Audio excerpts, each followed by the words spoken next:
रक्षा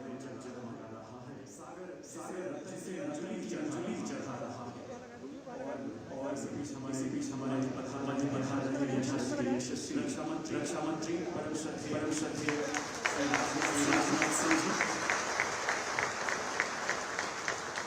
उसकी विजय ध्वजा विश्व में चले तो संस्कृति पवन मन पर पूज्य पाएंगे तेरी जन्म जन्म जन्म भर हम वंदना करेंगे हमार सीमा करेंगे एक बार स्वागत आप सभी से आप सभी सज्जनों हर पल राष्ट्र सुरक्षा को समर्पित अश्वास भारती के चरणों में अर्पित भारत के माननीय रक्षा मंत्री एवं माननीय मुख्यमंत्री जी का मंच पर आगमन हो चुका है। एक बार पूरा जोरदार तालियों से उनका स्वागत करें पहुंचाए देवी और सज्जनों रक्षा उपकरण एवं इंजन फैसिलिटी के इस ऐतिहासिक लोकार्पण कार्यक्रम में हमारे मुख्य अतिथि भारत के माननीय रक्षा मंत्री राजनाथ सिंह जी तथा विशिष्ट उत्तर प्रदेश के माननीय मुख्यमंत्री श्री योगी आदित्यनाथ जी का हम हृदय से स्वागत करते हैं। उपस्थित general chief of defence staff Shri Rajesh Kumar Singh सचिव रक्षा मंत्रालय श्री संजीव कुमार सचिव रक्षा उत्पादन रक्षा मंत्रालय का बहुत स्वागत। फाइबर के चेयरमैन श्री विकास मिश्रा सीई मिश्रा जी की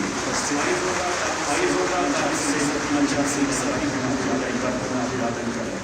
माननीय प्रधानमंत्री श्री नरेंद्र मोदी जी की की परिकल्पना के रूप में आत्मनिर्भर भारत की स्पीड स्केल के धर्मशील रंगों से सराबोर भव्य प्रांगण में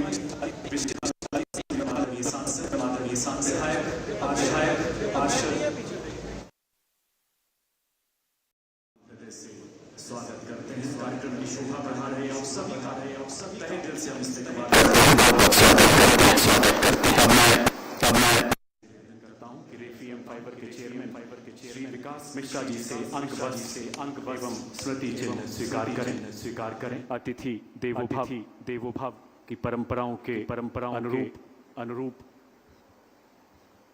अंगवस्त्र एवं स्मृति चिन्ह माननीय मुख्य अतिथि भारत के यशस्वी रक्षा मंत्री श्री हनुमान जी की प्रतिमा स्मृति चिन्ह के रूप में भेंट करते हुए रामकाज की माननीय मुख्यमंत्री महोदय स्वीकार करें। अशोक का सिंह माननीय मुख्यमंत्री महोदय। जिस भारत खेलते सिंहों की संतान से स्तंभ जी हाँ जिस भारत खेलते सिंहों की संतान से जिस भारत खेलते सिंहों की संतान से कोई देश नहीं है बढ़कर अपने हिंदुस्तान से। भारत देश महान श्री विवेक मिश्रा सीईओ जिसका शाब्दिक अर्थ है प्रकाश में निवेदन करता हूं। अब मैं श्री विवेक मिश्रा सीईओ रेफीएम फाइबर से निवेदन करता हूं कि वो जनरल अनिल चौहान को अंक जोरदार तालियों से एक बार पुनः अभिवादन करें। आइए जोरदार तालियों से एक बार पुनः अभिवादन करें रक्षा सचिव जी को। श्री विवेक मिश्रा से निवेदन की श्री राजेश कुमार सिंह रक्षा सचिव जी को अंग वस्त्र भेंट कर सम्मानित करें। श्री संजीव कुमार सचिव रक्षा उत्पादन और अब श्री संजीव कुमार सचिव रक्षा उत्पादन सम्मान करते हुए मातृदेव वस्त्र पितृदेवो गुरुदेवों की शाश्वत परंपरा सम्मान करते हुए मातृदेवो आदर्शों को भी पितृदेवो गुरुदेवों की शाश्वत परंपराओं के साथ अतिथि देवो आदर्शों को भी आज पहली दुनिया नमन कर रही है। देशवासियों कल्पना कीजिए पर्व का वो दिन पहले स्वतंत्रता संग्राम की 4 साल पहले राष्ट्र रक्षा समर्पण पर्व दामोदर राव मुंह में घोड़े की लगाम और 4 साल पहले तलवार लेकर पीठ पर रानी दामोदर राव मुंह में घोड़े की लगाम और दोनों हाथों में तलवार लेकर दुश्मन हर हर महादेव बनकर था जय भवानी के उद्घोष के साथ गोरखपुर की दुश्मन पर रणचंडी बनकर टूटती रानी लक्ष्मीबाई या फिर पंडित गोरखपुर की जेल में 1927 को फांसी का फंदा चूमते पंडित राम प्रसाद बिस्मिल या फिर जय महाकाली आयोग गोरखाली के युद्ध घोष के साथ रास्ते में आने वाली 16,000 फीट से भी ऊंची हिमालय की चोटियों पर कर्तव्य के रास्ते में आने वाली मौत को भी मौत के घाट उतारते बात चाहे जंग आजादी की मनोज पांडे परमवीर विरासत की बात चाहे जंग आजादी की हो या सांस्कृतिक विरासत की, सरहदों की हिफाजत की, आत्मनिर्भर एवं विकसित भारत की संकल्प सिद्धि की हो या सरहदों की हिफाजत में अग्रणी भूमिका निभाई। उत्तर प्रदेश ने हर युग हर धारा में परवानों को सर बुलंदी में अग्रणी भूमिका निभाई है। आजादी के अनगिनत परवानों को देश की सीमाओं को जन्म देने वाली उत्तर प्रदेश की वीर स्वतंत्रता दिया है। फिर अपने गौरवशाली इतिहास में गौरवनीय श्री राजनाथ अध्याय जोड़ा है।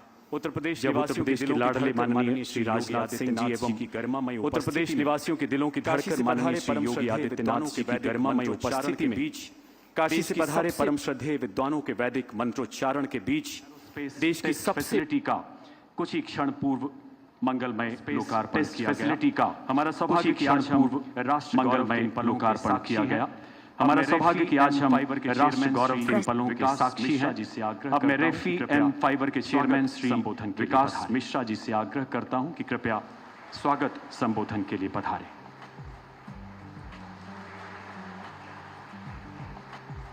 Good afternoon everybody. Good afternoon. बहुत धन्य हूँ कि सीएम सर और बहुत धन्य हूँ कि मिनिस्टर सर हमारे यहाँ मेरे को थोड़ा भाषण ज़्यादा बोलने आता है। डिफेंस मिनिस्टर सर तो हमारे यहाँ मेरे को थोड़ा भाषण ज़्यादा बोलने आता है। बहुत एनर्जेटिक महसूस कर रहा हूँ सर वो और हमारे सारे बहुत एनर्जेटिक महसूस कर रहा हूँ। ऑल इंजीनियर्स हमारे सारे लड़के हमारे ऑल इंजीनियर्स एंड साइंटिस्ट बहुत ही आभारी हैं कि आप लोग यहाँ पर आए सर। मैं बस हम सारे बोलना चाहता हूँ मिलकर के यही वचन देते हैं सर रेफी 2000 हम सारे लोग मिलकर के यही वचन देते हैं सर को या 2030 तक बाहर देश से फाइटर प्लेन नहीं मांगना पड़ेगा या प्रधानमंत्री जी को कहीं बाहर देश से फाइटर प्लेन नहीं मांगना पड़ेगा।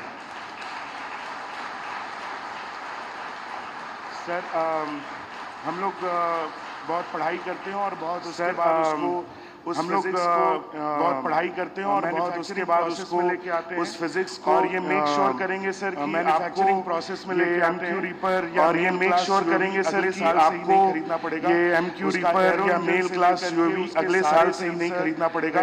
उसका एरो इंजन से लेकर के उसके सारे सेंसर रेडार सारा कुछ हम यहाँ बना के देंगे सर। और सबसे बेहतरीन होगा दो भी वचन देते हैं कि वो दुनिया में सबसे बेहतरीन होगा 2 गुना या 3 गुना सर। सर लास्ट बात ये भी है सर कि सर ऑपरेशन सिंदूर से वापस में बात ये भी है सर कि तो मैंने बहुत सारे ऑपरेशन सिंदूर से वापस में आ रहा था श्रीनगर से मेरे को तो मैंने बहुत सारे ऑपरेशन किए शर्मसार महसूस हो रहा था। लेकिन उस दिन मेरे को काफी थोड़ा शर्मसार महसूस हो रहा था कि इतना पढ़ाई लिखाई का क्या फायदा है। तो उस दिन अमेरिका वचन दिया है कि सर अब चाहे चाइना अगेंस्ट हो चाहे अमेरिका भी रडार सिस्टम सर 2 महीने के अंदर सिस्टम कोई भी रडार सिस्टम न पकड़ पाएगा या कोई भी इलेक्ट्रॉनिक वॉरफेयर सिस्टम ये हमारे ड्रोन को न पकड़ पाएगा न भेद पाएगा। बस इतना ही आपसे वचन है for all of us like all of thank you sir बस इतना ही बोलना चाह रहा था मैं। Thank you for all of us like all of you for coming here. Thank you sir. Thank you. धन्यवाद श्री विकास मिश्रा जी। रेफी एम फाइबर धन्यवाद जी श्री विकास मिश्रा जी। रेफी एम फाइबर जी के विकास मिश्रा जी में पूरे भारत में नई सोच विवेक मिश्रा जी के प्रेरणादायक मार्गदर्शन में पूरे भारत में नई सोच नव प्रवर्तक नवाचार का प्रतीक propulsion सिस्टम एवं अंतरिक्ष नव प्रवर्तक नाम जो प्रोपल्शन सिस्टम एवं अंतरिक्ष शोध में भारत ही नहीं बल्कि पूरी दुनिया को नई ऊंचाइयों तक ले जाएगा। देवी और सज्जनों, अब समय है उस उद्बोधन का जिसके लिए नोएडा ही नहीं पूरा उत्तर प्रदेश ही नहीं पूरा भारत हमेशा प्रतीक्षारत रहता है। हमारे विशिष्ट अतिथि उत्तर प्रदेश के माननीय मुख्यमंत्री श्री योगी आदित्यनाथ जी से आग्रह अपने संबोधन से हमें अनुग्रहित करें, हम सबका मार्गदर्शन करें आपकी जोरदार तालियों के उद्घोष के बीच। देवी और सज्जनों, अब समय है उस उद्बोधन का जिसके लिए नोएडा ही नहीं पूरा उत्तर प्रदेश ही नहीं पूरा भारत हमेशा प्रतीक्षारत रहता है। हमारे विशिष्ट अतिथि उत्तर प्रदेश के माननीय मुख्यमंत्री श्री योगी आदित्यनाथ जी से आग्रह अपने संबोधन से हमें अनुग्रहित करें, हम सबका मार्गदर्शन करें आपकी जोरदार तालियों के उद्घोष के बीच। देवी और सज्जनों, अब समय है उस उद्बोधन का जिसके लिए माननीय रक्षा नोएडा ही नहीं पूरा उत्तर प्रदेश ही नहीं पूरा भारत हमेशा प्रतीक्षारत रहता है। हमारे विशिष्ट अतिथि उत्तर प्रदेश के माननीय मुख्यमंत्री श्री योगी आदित्यनाथ जी से आग्रह अपने संबोधन से हमें अनुग्रह अनिल चौहान जी, जोरदार तालियों के उद्घोष के बीच डिफेंस सेक्रेटरी देवियों सज्जनों अब से राजेश समय कुमार है सिंह जी, संबोधन का जिसके लिए माननीय रक्षा नोएडा ही नहीं मंत्री पूरा सेक्रेटरी उत्तर प्रदेश डिफेंस नहीं, पूरा प्रोडक्शन भारत हमेशा आदरणीय श्री आपके संजीव राष्ट्र कुमार जी, करता है। हमारे विशिष्ट अतिथि उत्तर प्रदेश के माननीय मुख्यमंत्री श्री योगी हमारे आदित्यनाथ जी से आग्रह अपने संबोधन से हमें माननीय अनुग्रह जनप्रतिनिधिगण, जोरदार तालियों माननीय के सांसद उद्घोष के डॉक्टर बीच महेश शर्मा जी, डिफेंस सेक्रेटरी देवियों सुरेंद्र सज्जनों, नागर जी, राजेश समय कुमार है सिंह जी, संबोधन का जिसके लिए माननीय विधायक पंकज सिंह जी, नोएडा ही नहीं, पूरा सेक्रेटरी उत्तर प्रदेश डिफेंस नहीं, पूरा प्रोडक्शन भारत नागर जी, हमेशा श्री आपके संजीव राष्ट्र कुमार जी, करता है। जिला हमारे पंचायत विशिष्ट अध्यक्ष अतिथि अमित उत्तर चौधरी प्रदेश के जी, माननीय मुख्यमंत्री श्री योगी आदित्यनाथ हमारे जी से आग्रह अपने राफे संबोधन से हमें एवं माननीय अनुग्रह फाइबर जोरदार तालियों के चेयरमैन उद्घोष के डॉक्टर बीच महेश शर्मा जी, श्री विकास मिश्रा जी, सीईओ श्री विवेक मिश्रा जी, आज के इस समारोह में उपस्थित सभी इस क्षेत्र के महानुभाव और इस शर्मा जी, श्री विकास मिश्रा जी, प्रतिष्ठान में कार्य करने वाले सभी युवा साथियों, आज के सबसे पहले समारोह में उपस्थित माननीय रक्षा मंत्री जी का, सभी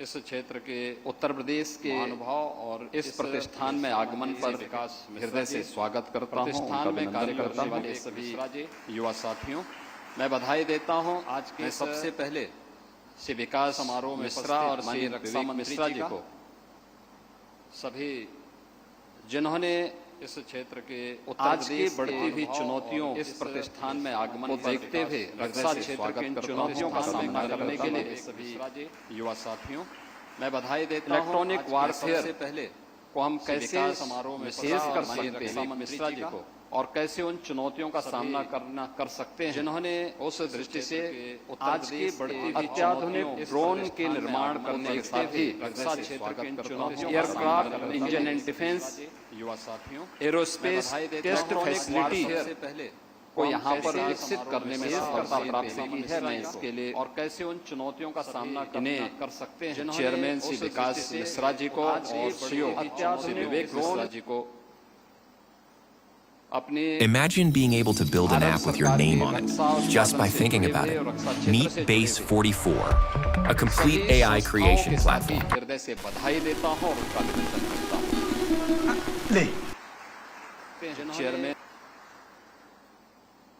आपने देखा होगा अभी हाल ही में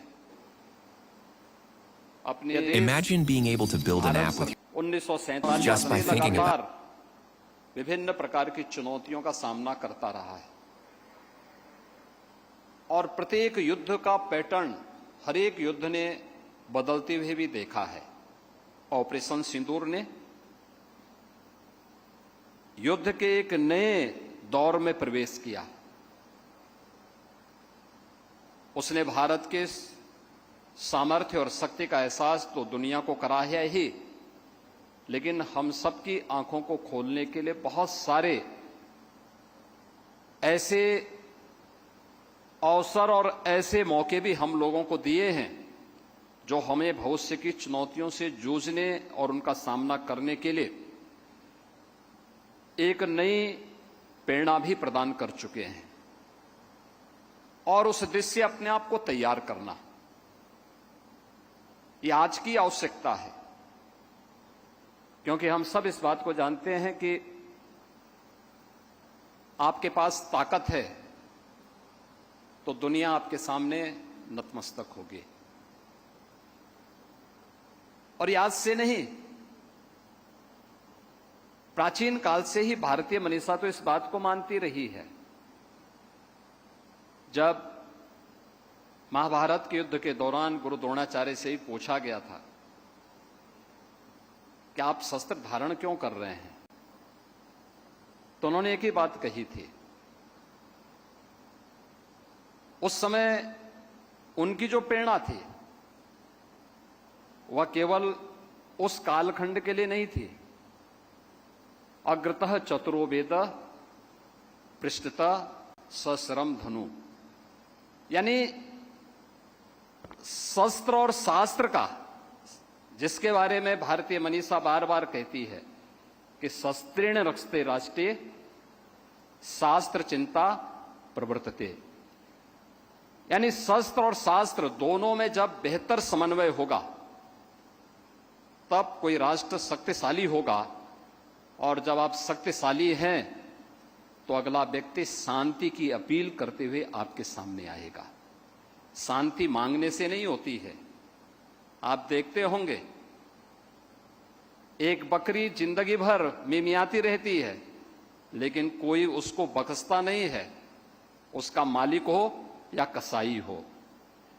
उसकी जो दुर्गति होती है अंततः वो मिमियाते मिमियाते अंततः दुर्गति को प्राप्त हो जाती है।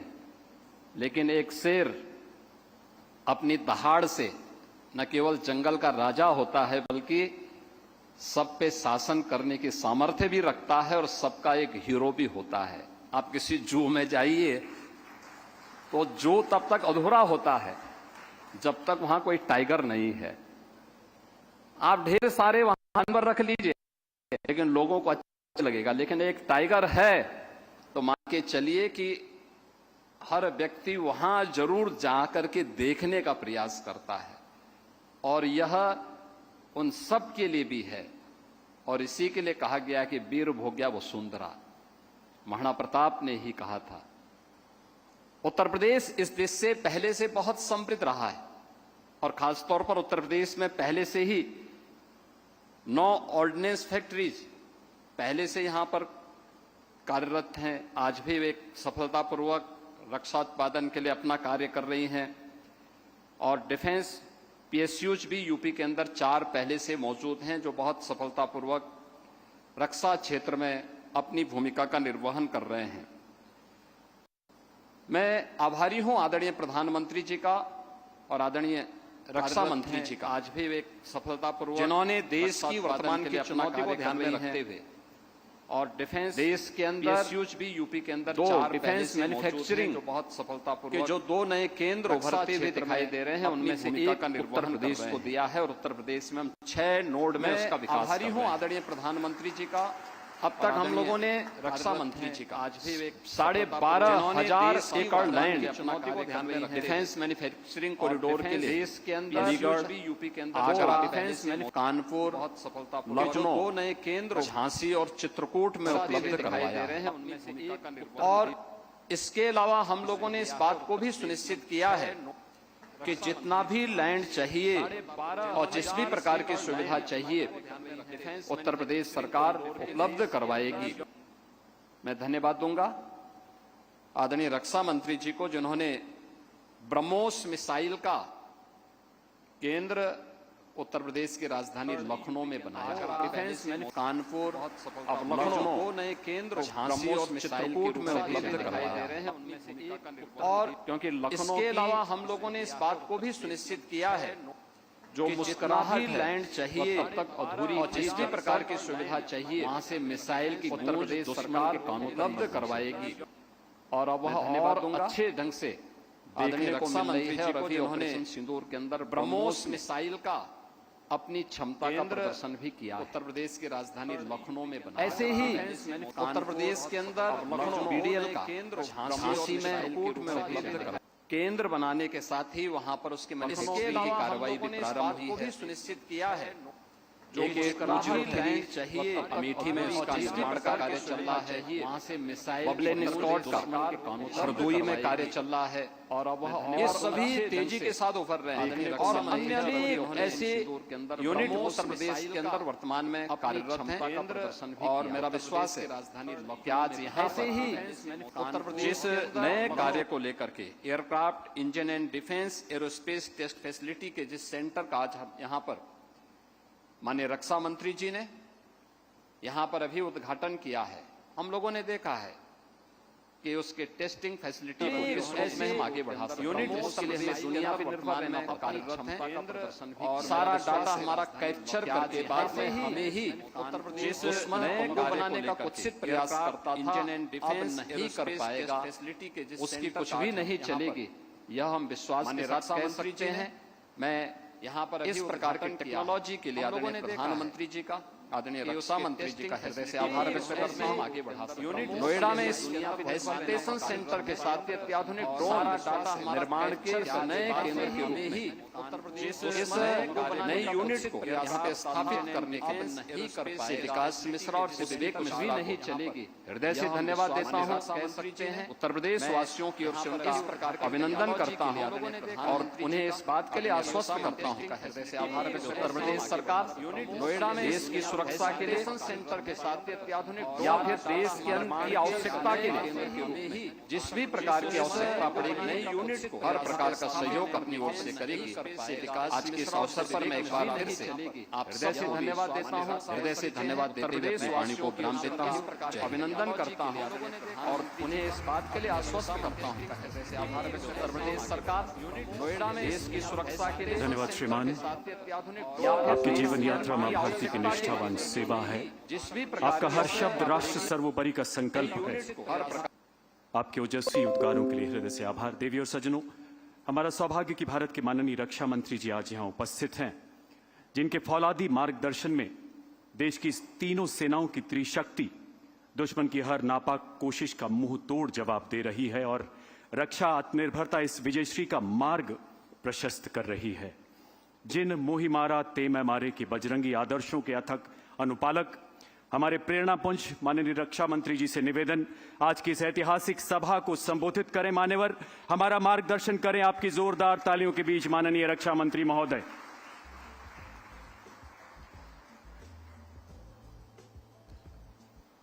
अच्छा किया जिस पर पीठ पर खड़े होकर योगी जी बोल रहे थे, आपने उसको हटा दिया। मैंने पहले भी सोचा था, संत महात्मा जिस पीठ पर खड़े होकर अपना प्रवचन करें अथवा भाषण करें, मैं समझता हूं उस पर किसी गारहस्थ जीवन जीने वाले को नहीं खड़ा होना चाहिए। आपने उत्तम काम किया।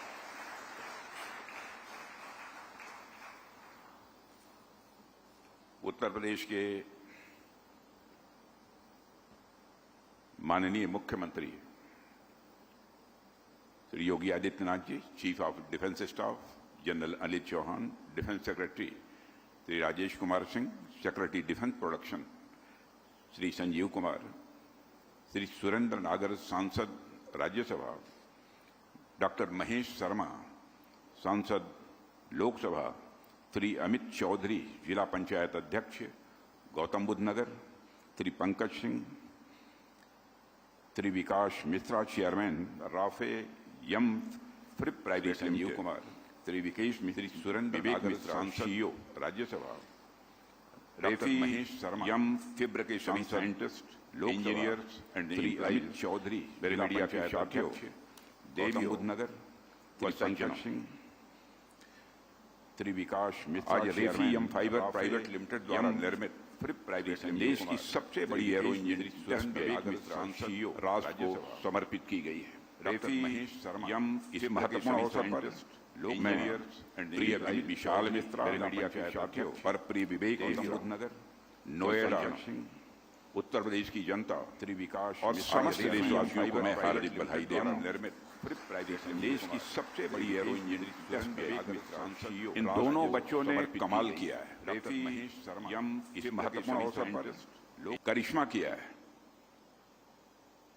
मैं लगभग 6-6.5 वर्षों से डिफेंस के मंत्रालय की जिम्मेदारी संभाल रहा हूं, लेकिन कहीं पर इतने छोटी आयु के बच्चों को इतना बड़ा इस्टेब्लिशमेंट खड़ा करना और इनोवेटिव इस्टेब्लिशमेंट खड़ा करना, यह मैंने कहीं नहीं देखा। मंच पर बैठे हुए लोगों का आशीर्वाद तो इन दोनों बच्चों को प्राप्त है,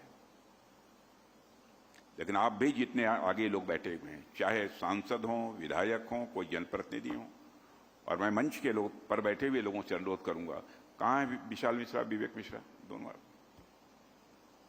दोनों लोग खड़े हो जाओ। एक बार इन दोनों बच्चों को खड़े होकर तालियां बजाकर आप लोग अपनी शुभकामनाएं दें। खड़े होकर आप बहुत अच्छा।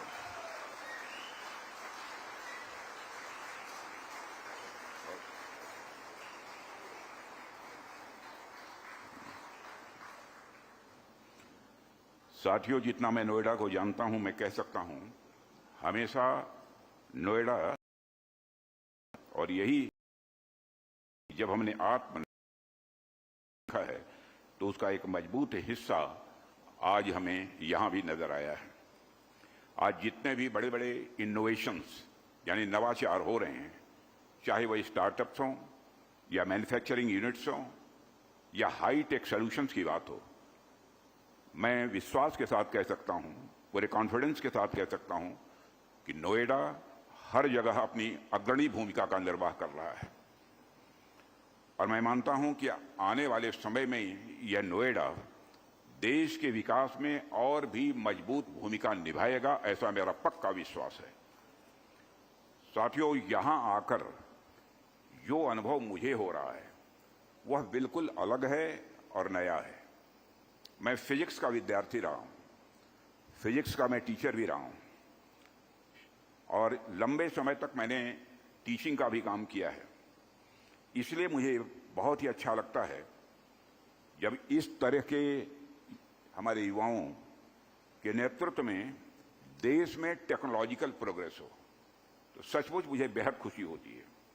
फिजिक्स के विद्यार्थी और एक शिक्षक होने के नाते मेरी हमेशा टेक्नोलॉजी डेवलपमेंट के जो विषय होते हैं उनमें स्वाभाविक रूप से रुचि रही है। इसलिए जब मुझे इस कार्यक्रम में आने का आग्रह विशाल और विवेक दोनों लोगों ने किया तो मैंने तुरंत ही इस कार्यक्रम में आने की सहज रूप से अपनी सहमति दे दी थी।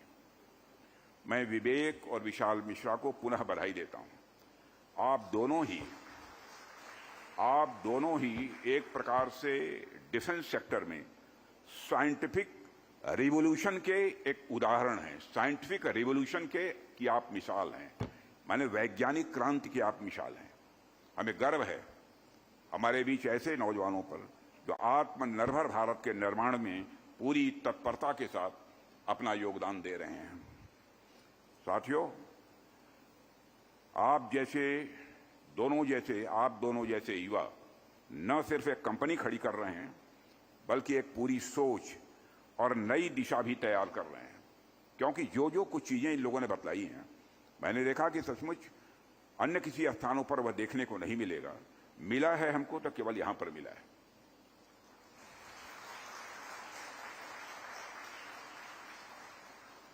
और यह बात भी जो उन्होंने कही कि जब हमारा ड्रोन जब ऊपर फ्लाई करेगा तो चाहे अमेरिका में कोई सिस्टम बना लें अथवा चाहे चीन में बना लें, हमारे भारतीय ड्रोन को वह डिटेक्ट नहीं कर सकता है, नहीं पहचान कर सकता है। यह कोई छोटी बात नहीं है। यह मैं समझता हूं कि एक विश्व की एक बहुत बड़ी उपलब्धि होगी। और मैन्युफैक्चरिंग से आगे बढ़कर आप रिसर्च, इनोवेशन और इंडिजिनस डिजाइन यानी घरेलू डिजाइन को एक नई ऊंचाई दे रहे हैं, मैं ऐसा विश्वास के साथ कह सकता हूं। और आप दोनों की उपलब्धि केवल उद्योग जगत की उपलब्धि नहीं है बल्कि मैं मानता हूं कि पूरे भारत की यह उपलब्धि है। और आप दोनों लोगों ने, विकास मिश्रा और विशाल, 2017 में यानी 2017 में महज 10 लोगों के साथ मिलकर यह काम की शुरुआत की थी। मैं तो बिल्कुल अचंभित था। 10 लोगों को साथ मिलकर उन्होंने काम की शुरुआत की थी। और आज आप 600 से भी अधिक साइंटिस्ट और इंजीनियर्स के साथ मिलकर देश की सबसे इनोवेटिव एयरक्राफ्ट मैन्युफैक्चरर कंपनीज में से एक हैं। यह कोई सामान्य बात नहीं है। रेफी एम फाइबर ने आज एक लंबा सफर तय कर लिया है। और मैं देख रहा था कि आपके एफर्ट से उत्तर प्रदेश में 5000 से ज्यादा जॉब जनरेट होंगे। 5000 से ज्यादा, 5000 से ज्यादा। साथियों, अभी माननीय मुख्यमंत्री श्री योगी आदित्यनाथ जी के साथ हम लोगों ने प्लांट का विजिट किया है और वहां मैंने देखा है कि चाहे इंजन टेस्ट बेड हो, चाहे मेटल एडिटिव मैन्युफैक्चरिंग फैसिलिटी हो, चाहे 2800 डिग्री सेंटीग्रेड तक जाने वाले जो फर्नेसेस हों, advance composite polymer manufacturing centre हो, पेलोड ड्रॉप ड्रोन्स हों, स्वार्म ड्रोन्स हों, प्रिसीजन गाइडेड मिसाइल ड्रोन्स हों, ये सभी स्टेट ऑफ द आर्ट तथा बड़े उन्नत किस्म के रिलायबल इक्विपमेंट हैं जो भारत की डिफेंस कैपेबिलिटी को और भी इन्हांस करेंगे, बढ़ाएंगे, मेरा पक्का विश्वास है। ये सारी चीजें देखकर मुझे इस संस्थान का जो ध्येय वाक्य है, प्रत्यक्षम किम प्रमाणम, इस संस्थान में इस ध्येय वाक्य को अपने काम इस संस्थान ने इस ध्येय वाक्य को अपने काम से साबित कर दिया है। इस संस्थान की पूरी टीम को, जितने भी आप सब टीम के लोग यहां पर बैठे हुए हैं, मैं जानता हूं कि संस्थान में निश्चित रूप से टीम स्पिरिट के साथ काम होता होगा। इतना बड़ा काम रुतबा जमाकर, दहशत पैदा करके नहीं किया जा सकता, बल्कि साथ लेकर पूरी जितनी भी टीम है उसको परिवार की तरह साथ लेकर जो चलेगा वही ये काम कर सकता है। और साथियों, जब हम उत्तर प्रदेश की धरती पर हैं तो मैं आप सबका ध्यान एक महत्वपूर्ण मुद्दे की ओर यहां दिलाना चाहूंगा।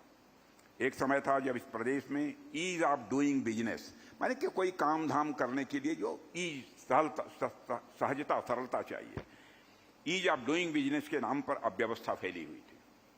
इंडस्ट्री में मैन्युफैक्चरिंग करना तो बहुत दूर की बात, इंडस्ट्री लगाने के बारे में सोचना भी यहां लोगों के लिए बड़ी बात हुआ करती थी।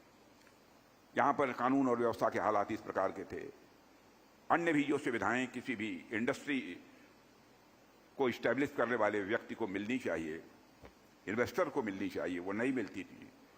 उसे गुंडे बदमाशों से भी जो एक सुरक्षा मिलनी चाहिए वो नहीं मिल पाती थी। अपराध, गुंडागर्दी, वसूली, रंगदारी और न जाने कितनी चुनौतियां, मैं जानता हूं इस चीज को, इंडस्ट्रिस्ट के सामने मौजूद थे। लेकिन आज साथियों, मैं पूरे विश्वास के साथ केवल मंच पर उपस्थित हैं इसलिए नहीं, मैं हृदय से यह बात कहना चाहता हूं, हमारे उत्तर प्रदेश के मुख्यमंत्री जी श्री योगी आदित्यनाथ जी के नेतृत्व में उत्तर प्रदेश, तालियां बंद करिए, उत्तर प्रदेश मैं कह सकता हूं कि इस संबंध में नए युग की ओर बढ़ रहा है। और यह प्रदेश लॉ एंड ऑर्डर के लिए नई सोच और नई नीतियों की यह पहचान बनता जा रहा है। यहां स्टार्टअप की इकोसिस्टम खड़ा हो रहा है, इन्वेस्टर्स आ रहे हैं, बिजनेस समिट हो रही हैं। मैंने कई बिजनेस समिट तो मैंने लखनऊ में देखी है स्वयं आपकी, और मैं कह सकता हूं देश के दूसरे राज्यों में भी बिजनेस समिट के जो कार्यक्रम हुए हैं, ऐसे एक दो कार्यक्रमों का उद्घाटन करने का मुझे अवसर मिला है। माने पार्टी पॉलिटिक्स से ऊपर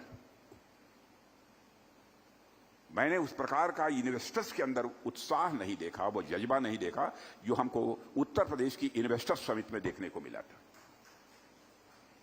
यहां आपके नोएडा में भी आईटी पार्क और एरोस्पेस कंपनियां स्थापित हो रही हैं, फिल्म सिटी जैसे बड़े प्रोजेक्ट से नई अपॉर्चुनिटीज भी आ रही हैं। ये सारे बदलाव आज ये जमीनी स्तर पर हमको देखने को मिल रहे हैं। और योगी जी के नेतृत्व में मैं कह सकता हूं यह दौर सिर्फ नोएडा के लिए नहीं, बल्कि उत्तर प्रदेश के लिए एक नया और सुनहरा अध्याय है। साथियों, आज जब देश के एक एरो इंजन टेस्ट बेड को जब राष्ट्र को समर्पित किया गया है, तो मैं एयरक्राफ्ट की इंपॉर्टेंस और इसकी यूटिलिटी पर कुछ बातें आपसे यहां करना चाहूंगा। आमतौर पर एयरक्राफ्ट शब्द सुनकर हम सबके जेहन में तेजस, राफेल, फाइटर जेट्स, इन सब सारी चीजें जितने फाइटर प्लेन्स होते हैं उनकी तस्वीर हमारे सामने आ जाती है। यह स्वाभाविक भी है क्योंकि ये सारे के सारे फाइटर एयरक्राफ्ट हैं।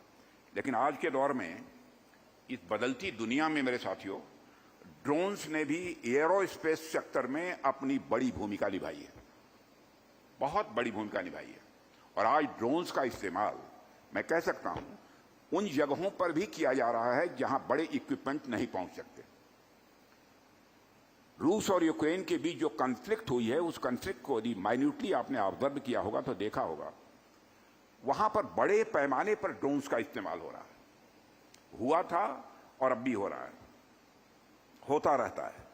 इसलिए आज के युग में ड्रोन्स के इंपॉर्टेंस को समझना और ड्रोन्स को युद्ध नीति माने अपनी जो वार पॉलिसी होती है उसमें शामिल करना यह अत्यंत आवश्यक हो गया है। और साथियों, वैसे ड्रोन्स का इतिहास बहुत ही दिलचस्प है। ड्रोन का इतिहास बहुत ही दिलचस्प है। आपने अपने शुरुआती दिनों में जिसमें इसका प्रारंभ हो रहा था, ड्रोन्स केवल सर्विलेंस और जांच पड़ताल के लिए ही इसका इस्तेमाल होता था। फिर बाद में कुछ देशों ने कॉम्बैट ड्रोन्स डेवलप करना शुरू किया और सीमाओं पर होने वाली लड़ाइयों में इनका प्रयोग दुनिया के कई देशों ने प्रारंभ किया। जिन देशों ने ड्रोन टेक्नोलॉजी में इन्वेस्ट किया उन्होंने इस क्षेत्र में बहुत बड़ी बढ़त हासिल कर ली है और वहीं कई देश इस दौड़ में पीछे भी छूट गए हैं। लेकिन आज रक्षा की दुनिया का सच एयरक्राफ्ट टेक्नोलॉजी और ड्रोन्स पर ही टिका हुआ है, कह सकता हूं, जो 6-6.5 वर्षों में मैंने देखा है, अनुभव किया। और यह हम सबके लिए बेहद खुशी की बात है कि भारत भी इस दिशा में तेजी से आगे बढ़ रहा है। और पहले हमें ड्रोन्स बाहर से इंपोर्ट करने पड़ते थे, लेकिन आज हम इसे खुद डिजाइन, डेवलप और मैन्युफैक्चर कर रहे हैं। और हमारी इस प्रगति में भारत के अनेक एंटरप्रेन्योर्स ने बहुत ही लेकिन हमारे विशाल मिश्रा और विवेक मिश्रा जिस प्रकार का योगदान देने जा रहे हैं कि जितनी भी सराहना की जाए वह कम है।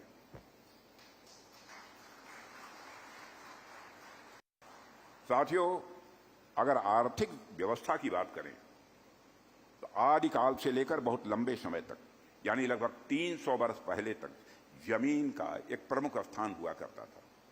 जमीन खेती के लिए हो, पशुओं को चारागाह के लिए हो या साम्राज्य विस्तार के लिए हो, हर युद्ध और विवाद का मेन कारण जमीन ही हुआ करती थी। पूरी अर्थव्यवस्था भूमि यानी लैंड के इर्द गिर्द घूमती रहती थी। लेकिन 18वीं सेंचुरी के आते आते परिस्थितियां बदली। इंडस्ट्रियल रिवॉल्यूशन, औद्योगिक क्रांति ने आर्थिक व्यवस्था को लैंड से इंडस्ट्री की ओर शिफ्ट कर दिया। कोयला, इस्पात, मशीन और फैक्ट्रियां, यह सब सारे विकास के नए पैमाने बन गए।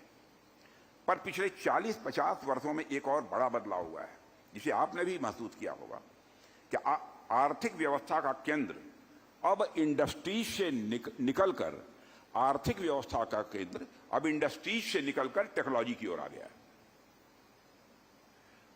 आईटी रिवॉल्यूशन ने यह परिवर्तन शुरू किया है और उसके बाद mobile telephone, satellite technology, semiconductor और जब आर्टिफिशियल इंटेलिजेंस आ गया है।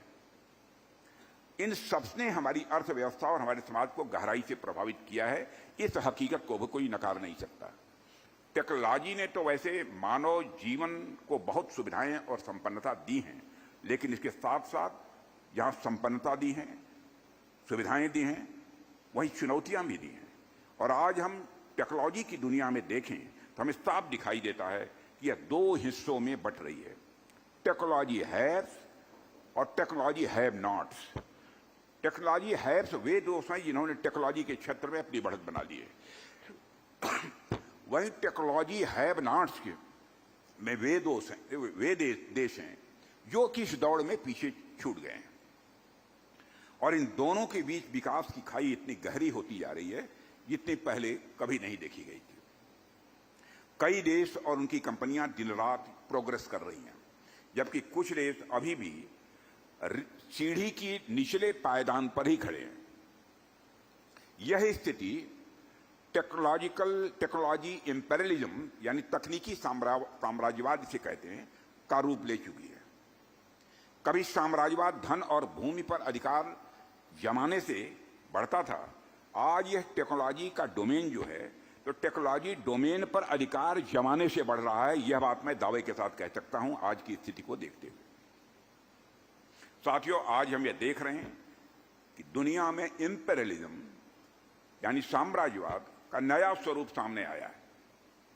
पहले यह केवल धन और भूमि तक ही सीमित था, यह साम्राज्य वहीं तक सीमित हुआ करता था, लेकिन अब टेक्नोलॉजी और नॉलेज के क्षेत्र में यह दिखाई दे रहा है। वैसे तो भारत किसी भी साम्राज्यवाद पर भरोसा नहीं करता है, भारत के अतीत के पन्नों को पलटकर आप देखें तो सहज रूप से आप इस नतीजे पर पहुंचेंगे। हमारा उद्देश्य तो बराबर यही रहा है कि हम सब एक साथ सबको साथ लेकर चलें और साझा विकास को बढ़ावा दें। लेकिन दोस्तों, हमें यह भी समझना होगा कि भारत को अपनी भागीदारी सुनिश्चित करने के लिए टेक्नोलॉजी और इनोवेशन यानी तकनीक और नवाचार के क्षेत्र में और अधिक सक्रिय होना पड़ेगा। और यही वह रास्ता है जिससे हम अपने हित सुरक्षित रख सकते हैं और विश्व में भी हम अपना योगदान कर सकते हैं। और यही कारण है कि हम लगातार इस क्षेत्र पर फोकस कर रहे हैं और आज स्टार्टअप हमारी आशाओं को साकार कर रहे हैं। और आप भी, जहां तक मेरी जानकारी है, विशाल मिश्रा भी पहले स्टार्टअप रहे हैं, वहीं से अपनी जर्नी प्रारंभ किया है। यह करिश्मा जो आज आप लोग देख रहे हैं, स्टार्टअप के रूप में ही इन दोनों भाइयों ने प्रारंभ किया था। आप सबसे भी मेरा आह्वान है कि इस ऊर्जा, इस जोश और विजन को किसी भी सूरत में कम न होने दें। देश का भविष्य आप जैसे नए इनोवेटर्स यानी नवाचारियों के हाथों में है, यह बात मैं कह सकता हूं। और साथियों, मैं यह भी कहना चाहूंगा, एक देश के रूप में भारत की स्थिति कभी आसान नहीं रही। हम कई दशकों तक टेक्नोलॉजी डिनायल रजीम के शिकार रहे, चाहे न्यूक्लियर टेक्नोलॉजी हो या हाईटेक डिफेंस सेक्टर हो। बड़ी शक्तियों ने हमें रोकने का प्रयास किया है, लेकिन भारत ने कभी अपनी हार नहीं मानी है। और आप सबको याद होगा कि 1998 में जब श्रद्धेय अटल बिहारी वाजपेयी ने न्यूक्लियर टेस्ट किया था पोखरण में, तो उस समय सारी दुनिया के कितने प्रतिबंध हमको झेलने पड़े थे। पर यह बात भी उतनी ही सही है कि हमें रोकने के लिए चाहे जितने भी प्रतिबंध लगाए गए हों, लेकिन भारत की जिजीविसा यानी कुछ कर गुजरने की यह तड़पन कभी भी भारत की समाप्त नहीं हुई है और भविष्य में भी किसी भी सूरत में नहीं होगी। और यही कारण है कि आज भारत विभिन्न क्षेत्रों में, जैसे मेडिकल एग्रीकल्चर और आईटी और विशेष रूप से डिफेंस सेक्टर में एक उभरती हुई टेक्नोलॉजिकल पावर के रूप में सारी दुनिया में अपनी पहचान बना रहा है। और साथियों, एक रक्षा मंत्री होने के नाते मैं कह सकता हूं कि बदलती दुनिया में आत्मनिर्भरता के अलावा कोई दूसरा विकल्प हमारे पास नहीं है। हमें अपने पैरों पर खड़ा होना होगा। हर क्षेत्र में आत्मनिर्भरता होना यह आज की आवश्यकता भी है, यह हमको ध्यान देना पड़ेगा। और साथ ही भारत के स्वाभिमान की रक्षा के लिए भी आवश्यक है। और आज मुझे गर्व है कि आत्मनिर्भरता की जो हम तस्वीर यहां देख रहे हैं, उस तस्वीर को गढ़ने में रेफी यम फाइबर जैसी कंपनियां अपना बड़ा योगदान दे रही हैं। आज जब रेफीयम फाइबर जैसी कंपनियां indigenous arrow engine, advanced alloys और कार्बन फाइबर कंपोजिट्स बना रही हैं, तो यह दिखाता है कि आत्मनिर्भरता का जो हमारा नारा है वह जमीनी स्तर पर अपने परिणाम दिखा रहा है। इस आत्मनिर्भरता की सबसे बड़ी ताकत यदि कोई है तो हमारे देश के नौजवान हैं, जिनमें जिज्ञासा भी है, जिनमें जज्बा भी है और कुछ कर दिखाने की जिनके मन के अंदर तड़पन भी है। मैं एक बात और आपको बताऊं, मुझे सुखद अनुभूति हुई जब मुझे यह बताया गया, रेफीयम फाइबर और डीआरडीओ के सहयोग से मात्र 14 महीनों में बने 3 प्रोडक्ट्स ऑपरेशन सिंदूर में भी शामिल किए गए थे। और यह किसी भी यंग एंटरप्रेन्योर के लिए एक बहुत बड़ी अचीवमेंट मैं इसे मानता हूं। इससे बड़ा अचीवमेंट किसी यंग एंटरप्रेन्योर के लिए और दूसरा क्या हो सकता है। और यह इस बात का परिणाम है कि भारत अब तकनीकी दृष्टि से किसी भी देश से पीछे नहीं है। मैंने कह दिया कि नहीं है, कोशिश कर रहे हैं, नहीं है। ऑपरेशन सिंदूर के दौरान भी हम सबने देखा, ऑपरेशन सिंदूर के दौरान में भी हम सबने देखा, जब संकल्प, साहस और विज्ञान, संकल्प, साहस और विज्ञान जब तीनों एक साथ मिलते हैं दोस्तों, तो असंभव भी संभव हो जाता है। ऑपरेशन सिंदूर की जब बात आई तो हमारी सेनाओं के शौर्य का जिक्र भला कैसे नहीं होगा। हमारी सेनाओं ने 22 मिनट के अंदर काम तमाम कर दिया। आतंकवादियों को और उनके सरपरस्तों को आईना ही नहीं दिखाया, आईना के अलावा भी जो कुछ भी करना चाहिए सब कर डाला, जिसकी उनको कभी कल्पना भी नहीं थी। और साथियों, ऑपरेशन सिंदूर अगर एक तरफ हमारे सेना के जवानों की वीरता की कहानी है, तो वहीं दूसरी तरफ आत्मनिर्भर भारत और हमारे वैज्ञानिकों और युवाओं के इनोवेशन यानी नवाचार की भी कहानी है। मुझे गर्व है कि हमारे सशस्त्र बलों ने इतनी तेजी से हमारे युवाओं और हमारी इंडस्ट्री द्वारा बनाए गए यह सब सारे इंस्ट्रूमेंट्स, यह सब सारे उपकरण, ऑपरेटर्स उन्होंने अडॉप्ट किया है, बनाया है। और साथियों, जब 2014 में जनता ने हमें आशीर्वाद दिया और हमारी सरकार केंद्र में आई, तो प्रधानमंत्री जी ने रक्षा क्षेत्र में टेक्नोलॉजिकल डेवलपमेंट और इनोवेशन को बढ़ावा देने पर का संकल्प लिया। और उस समय हमारे सामने दो रास्ते थे। एक रास्ता था कि हम केवल उन्हीं बड़ी कंपनियों पर निर्भर रहें जो परंपरागत रूप से डिफेंस सेक्टर में काम करती रही हैं, और दूसरा रास्ता यह था कि हम नए विचारों और नई ऊर्जा से भरे हुए उद्यमियों जैसे विशाल मिश्रा, विकास मिश्रा, इन्हें क्षेत्र में हम आने का अवसर दें।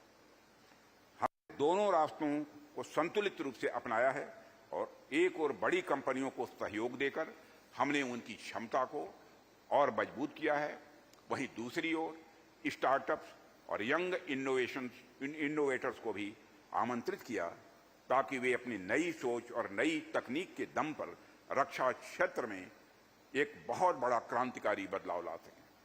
और इसी दिशा में हमने टेक्नोलॉजी डेवलपमेंट फंड भी शुरू किया है, नेशनल डिफेंस फाउंडेशन की स्थापना की है और डीआरडीओ और अन्य रिसर्च ऑर्गेनाइजेशंस को नए संसाधन और सहयोग भी दिया है। आईडेक्स और अदिति जैसी स्कीम्स भी लॉन्च की। मैं इन सब सारी चीजों की चर्चा इसलिए कर रहा हूं कि यहाँ पर हमारे इंजीनियर्स और बहुत सारे ऐसे इनोवेटर्स भी बैठे हैं जो काम कर रहे हैं। उनमें मोर देन 90% लोगों को इन सब सारी चीजों की जानकारी होगी। हमने यह सब इस सोच के साथ किया कि आज जिन स्टार्टअप्स को अवसर दिया जा रहा है वही आने वाले 15-20 वर्षों में ऐसी उपलब्धियां हासिल करेंगे जो भारत की वैश्विक पहचान को नई ऊंचाइयों तक पहुंचाएगा। और आज मुझे देखकर बड़ी खुशी हो रही है कि हमारे वो सारे प्रयास रंग ला रहे हैं। और मुझे जानकर भी बड़ी प्रसन्नता की अनुभूति हुई है मेरे मित्रों कि हमारे रेफी एम फाइबर प्राइवेट लिमिटेड रक्षा मंत्रालय की अत्यंत प्रतिष्ठित स्कीम आईडेक्स की विजेता भी रही है। और यह उपलब्धि केवल आपके व्यक्तिगत परिश्रम और लगन का परिणाम नहीं है, बल्कि यह संपूर्ण राष्ट्र के युवाओं के लिए एक प्रेरणा का स्रोत है। मैं इन दोनों नौजवानों को अपनी तरफ से फिर बधाई देता हूं। और आईडेक्स स्कीम देश के रक्षा क्षेत्र में नवाचार और आत्मनिर्भरता को प्रोत्साहित करने वाली एक अत्यंत महत्वपूर्ण पहल है। और इसका विजेता बनना अपने आप में यह छोटी बात नहीं है, बहुत बड़ी बात है। इनकी कामयाबी को देखकर बाकी युवाओं को न केवल प्रेरणा लेनी चाहिए, बल्कि यह सीखना भी चाहिए कठिन परिश्रम और सकारात्मक सोच से असंभव को भी संभव बनाया जा सकता है। साथियों, इससे यह भी पता चलता है कि हमारी सरकार ने जो इनिशिएटिव्स हैं वो उन नौजवानों को मौका दे रहे हैं जो इनोवेशन और साथ ही साथ डिफेंस के क्षेत्र में वैश्विक मंच पर भारत का सिरमौर बनने की क्षमता रखते हैं।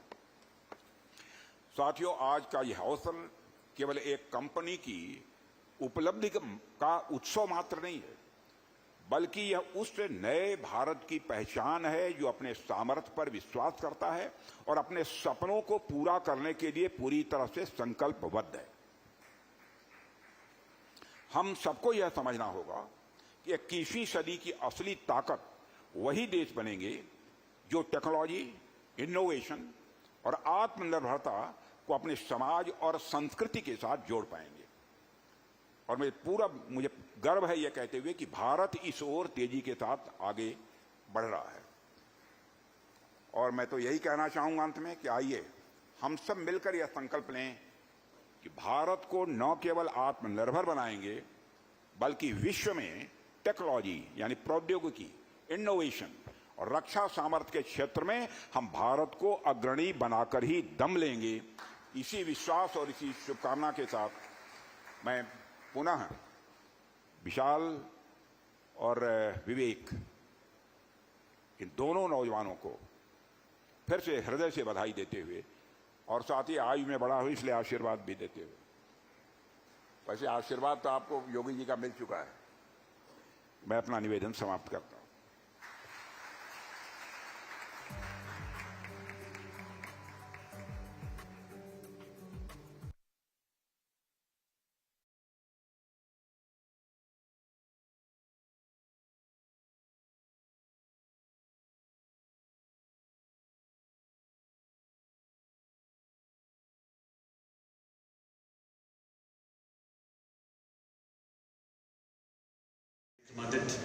माननीय रक्षा मंत्री जी ने हर मोर्चे पर डटे भारतीय सैनिकों का हौसला बढ़ाया है। अपनी संपूर्ण जीवन यात्रा में आपने सदैव युवाओं को प्रोत्साहित किया है, फिर चाहे आप उत्तर प्रदेश के मुख्यमंत्री रहे, शिक्षा मंत्री या फिर देश के गृह तथा रक्षा मंत्री। मान्यवर प्रधानमंत्री जी के शब्दों में ऑपरेशन सिंदूर मानवता की रक्षा और आतंकवाद के अंत का मिशन है। इजाजत हो तो सर मैं यह बताना चाहूंगा, आज ही के दिन 30 अगस्त 1990 को मेरे पूज्य पिता श्री भी आतंकियों की गोलियों का मुकाबला करते हुए उन्होंने अपना बलिदान दिया और आज आपके मार्गदर्शन में आतंकवाद के दानव के सर्वनाश के लिए देश संकल्पित है और ऑपरेशन सिंदूर हमारी उसी सामूहिक चेतना का प्रतीक है, हमारे सैन्य पराक्रम की पराकाष्ठा है। माननीय आपका पुनः बहुत बहुत आभार। धन्यवाद ज्ञापन के लिए आमंत्रित करना चाहूंगा रेफी एम फाइबर के को फाउंडर एवं chief executive officer Shri Vivek Mishra ji को।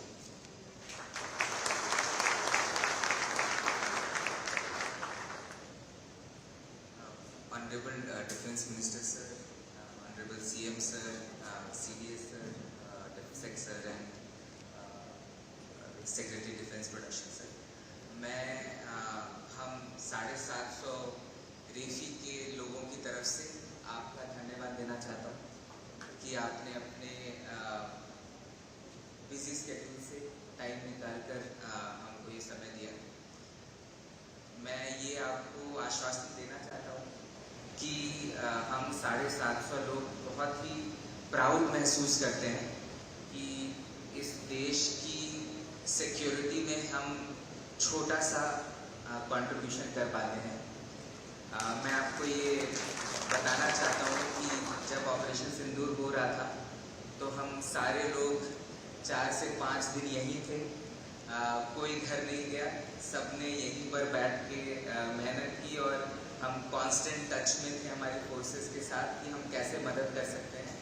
और हम आपको ये वादा करते हैं कि ये मेहनत हम करते रहेंगे जब तक कि देश सेल्फ सफिशिएंट ना हो जाए। Thank you sir. तो इसी के साथ I would like to end with Bharat माता की जय का नारा। भारत माता की जय, भारत माता की जय, भारत माता की जय।